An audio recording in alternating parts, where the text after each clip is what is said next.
Pussy. So I heard you want to become the biggest YouTuber of all time. Well, you've come to the right place. Like, it has to be your dream to be one of the fastest, biggest growing YouTube channels. Well, you've come to the right place. Let's not waste any more of your precious time, toots. Let's get into it. You see this? Fuck it. Straight off the bat, get it through your thick, slimy skull. You're not doing YouTube for yourself, okay? You're doing it for the algorithm, for your fans, for monetization, and for your image. This is what you're doing YouTube for. This is what you're gonna base your entire persona around to achieve the maximum amount of success. And look, I know that sounds terrible, and that's because it is, but don't worry, okay? Once you build up a big enough, mindless, stupid audience that'll eat whatever garbage you throw at it, you can venture into doing other things. Like a soulless, mediocre music career that is so clearly for money. I wonder who I could be talking about. We don't know. Think of this as the influencer infinity gauntlet, okay? And you're the middle piece. But each gem has their own story, so allow me to go into depth into each topic. You're gonna have to study Reddit. So the YouTube algorithm always changes, and it typically always gets worse.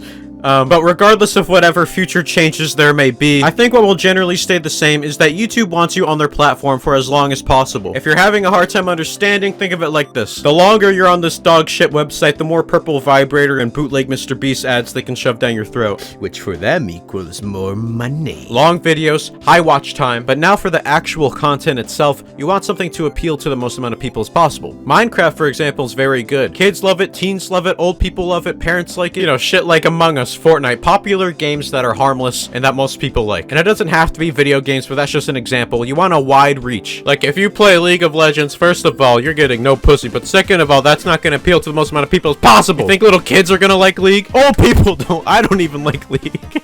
You gotta be family friendly. No cussing, no sensitive or controversial topics. And then this one, no possibly offensive humor. Your job as a YouTuber, oh, you gotta be a role model, honey. You gotta be educated in everything you know about. God forbid you say something ignorant or something that could alienate a possible customer. You gotta be out of your goddamn mind. And with jokes, that can easily happen. This is a good segue into the next topic.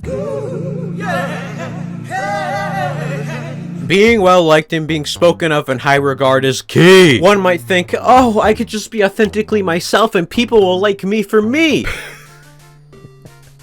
Are you stupid? Grab out that notepad. Here's what you're gonna do. 1. Extremely forced positivity and wholesomeness. Everybody loves positivity and good vibes. You know, it's kind of nice being around the glass half full type of people. So why not crank it up 1,000 to the point where it's fucking irritating? Because if you're such a nice, positive, wholesome guy that loves everything, loves everyone, cares so much about everything, how could anybody hate you? It couldn't be because it's just a blatant lie to get people to like you. No way. Well, you guys know me. I'm all about peace, love, and positivity. I even love my haters. Anytime someone's mad at me, I just try to be positive and nice with them. I'm that nice of a guy. And the forced wholesomeness. Ugh.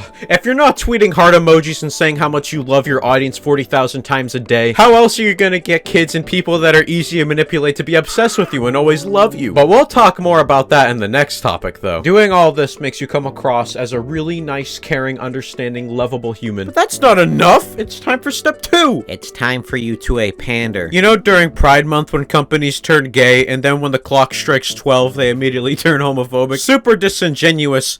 You gotta do it. You know what I'm talking about. Slapping a rainbow in a t-shirt, forking in all the profits and calling it a day. You gotta voice opinions about things that'll make you look good, but you probably don't give a fuck about. You must study the art of virtue signaling. And then when people catch on, you will alienate people to the cause. One thing you definitely want to learn is that show not tell is very stupid. Takes too much time. Say you're about things, but don't have anything to show for it. What sucks, herpy dick, is many people assume anytime someone with a platform supports the rainbow community, it must be done to pander, which in my opinion is kinda gay. So at this point in the video, you've been doing a lot of disingenuous fake malarkey, to the point where most people would recognize that it's just a facade. And having people know that you're fake and disingenuous isn't good for your image, it isn't good for your credibility, isn't good for your reputation. But what if I were to tell you you could still do all those disingenuous fake tactics while having people think you're genuine and authentic? That's fucking right, you got the best of both worlds. Let's go to step 3, baby. The solution? Come off as authentic and real. Now notice how I said come off. Yeah, you're not actually going to be honest and genuine where it matters, because if you were, then you wouldn't be able to do all the shit I mentioned in this video, because it's dishonest. You're not going to maximize subscribers, viewers, fame, and money. If you do that, dummy. But if you make people think you're authentic without actually being authentic, you can do everything I say in this video with very little worry about people criticizing you for it. And remember, people criticizing you is very bad. You want to minimize negativity about yourself. That is vital. I can see right now you're scratching your head like a little monkey. But Apandah, how do I do this? I got you. With the least amount of effort possible, do whatever you can to try to come off as like a real human. Say things like, I genuinely, I seriously, be self-aware, bring up cliches and say how you're not like them, strictly give uncontroversial opinions. This will make you look opinionated when you literally just say shit like bullying bad. I think you know what I'm getting at here. Do the things companies wish they could do but can't because they're not one person. Now let's apply these tactics to the real world. You want to tweet about how much you love your fans. You're not just gonna tweet, love you guys. Cliche as shit. Every YouTuber does it. Instead, throw in some genuinelys in there, say something that sounds personal but it's just fucking weird, bring up how other YouTubers don't feel the same way as you do for your fan base, and bam, it's fucking perfect. Throwing in all that fluff makes it look genuine when I'm basically saying the same thing as every other YouTuber, which is ironic considering I'm saying how I'm different than everyone. Good thing this is a hypothetical tweet and it's not a real one, right? Even after all this though, some people will still be skeptical. In fact, some of those people may have an audience. In fact, some of those people may publicly speak out against you, which is very bad. Bad publicity, bad. So here's what you're gonna do. Publicly handle it maturely. Fuck it, you could even have a one-on-one conversation with the guy who's criticizing you, suck his dick and try really hard to be friendly, do nothing about the criticisms, and bam! Now everybody thinks the quote-unquote drama's over. People take away that you're some authentic, genuine person when you still did nothing about the criticisms. Brilliant. Here's just a few more random things about identity that'll benefit you. Surround yourself with people that do all this wholesome pandering bullshit. Don't even think about associating with people that have had a remotely edgy track record or people that are hated on the internet. A lot of people will form very unhealthy parasocial relationships with you, which is good because you can get a lot of money from them. So what you should want to be is a comfort YouTuber. This goes into the last and arguably one of the most important topics. Here's why you need hyper-obsessed fans and stans to achieve maximum success. They'll buy any and everything you put out. They'll support you endlessly and support everything you do. So even if you put out something that's ass, it gives the illusion that more average people like it. They'll defend you to the ends of the earth as if you're like their best friend. They'll make you a part of themselves to the point where it's basically free promotion. And these stans will base their mental well-being and internet presence around you. Now imagine millions of people that are just like this about you. It's a formula for success. Now you might be thinking, shouldn't we be teaching kids and young people not to worship and idolize YouTubers to such an unhealthy extent? Yeah, you could address that if you don't want to be one of the fastest growing YouTubers of all time. The fuck? You want to accept and encourage this behavior. You want to always make them feel good. Tell your fans you love them 20,000 times a day. When you do it, make it come off as personal so kids and easy to manipulate people, which is most of your audience, will be like, oh my god, he's talking to me. Go on and on about how much you care about your fans. Always defend your fans even if they're in the wrong. If your fans or stans ever get mad at you for doing something, always apologize and never have a backbone. If a large portion of your fans want you to do or say something that inside you really don't want to do, still do it. Treat this fan relationship like your friends. The money is always right.